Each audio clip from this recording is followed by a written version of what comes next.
16,6 miliar rupiah modusnya terungkap.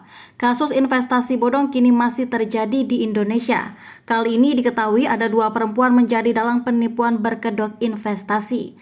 Tak tanggung, para korban mengalami kerugian hingga miliaran rupiah. Setelah lama beraksi, akhirnya kejahatan mereka terbongkar. Kepolisian Resor Metro Jakarta Barat telah mengungkap kasus penipuan investasi fiktif yang telah menjerat belasan korban dengan total kerugian mencapai 19,6 miliar rupiah. Kapolres Metro Jakarta Barat Kombes Pasmana Royce mengatakan Satuan Reses Kriminal Polres Jakarta Barat telah mengungkap pelaku investasi fiktif itu, yakni 2 orang perempuan berinisial SW dan IA. Dalam aksinya, tersangka mengatasnamakan pemilik perusahaan waralaba Double Dips untuk menjerat korban. Penipuan itu sudah mereka lakukan sejak 2016 silam. Adapun total korban yang terjerat mencapai setidaknya 15 korban. Kerugian korban ada yang 374 juta rupiah dan paling besar mencapai 8,5 miliar rupiah. Total kerugian mencapai 19,6 miliar rupiah. Ujar Pasma dikutip Kompas ID pada Jumat 13 Januari 2023. Pelaku SW mengaku sebagai pemilik waralaba Double Dips untuk menjerat dan korban percaya sehingga mau berinvestasi. Dengan mengatasnamakan Double Dips, SW juga melakukan penipuan investasi kartu kredit, penggadaian, dan koperasi. Semua investasi itu fiktif, ujar Pasma. Dalam menjalankan aksinya, SW berperan sebagai pencari investor sekaligus pengelola investasi dengan menjanjikan keuntungan besar. Sementara IA sebagai staf administrasi yang mentransfer keuntungan kepada investor dengan membuka 5 rekening berbeda. Aksi SW bisa lancar dan menjerat banyak korban karena memanfaatkan relasi yang sudah ia bangun dengan brand Double Dips. SW diketahui pernah menjalin kerjasama kemitraan waralaba Double Dips dengan PT Sinar Harapan Abadi. Kerjasama kontrak itu berlangsung selama 5 tahun dari 2011 sampai 2016. Berdasarkan penyelidikan, SW melihat peluang untuk mencari keuntungan pribadi dari kemitraannya bersama PT Sinar Harapan Abadi. Sebelum tanggal kontrak berakhir tepat pada Maret dan berlanjut Agustus 2016, SW bersama rekannya IA mulai menjaring calon investor, salah satunya kepada VS. Tersangka menawarkan keuntungan 25% per tahun yang dituangkan dalam perjanjian kontrak selama 12 bulan. Saat kontrak berakhir, modal investor dijanjikan dikembalikan 100%.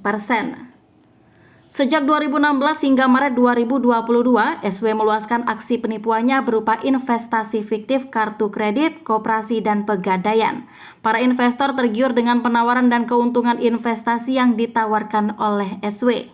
Dalam perjanjian kontrak, SW membuat surat palsu menggunakan logo brand Double Dips untuk meyakinkan korban, ujar Pasma. Sampai akhirnya berturut-turut pada Juli 2021, Maret 2022, dan Mei 2022, tersangka tidak bisa memberikan keuntungan investasi Double Dips, kartu kredit, koperasi, dan pegadaian kepada sejumlah investor.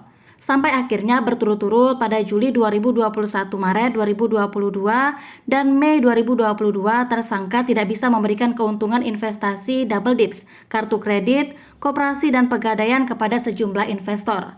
Lanjut Pasma. Salah satu korban yakni VS akhirnya melaporkan kasus itu kepada polisi karena curiga dan harus membayar tagihan kartu kredit menggunakan uang pribadi.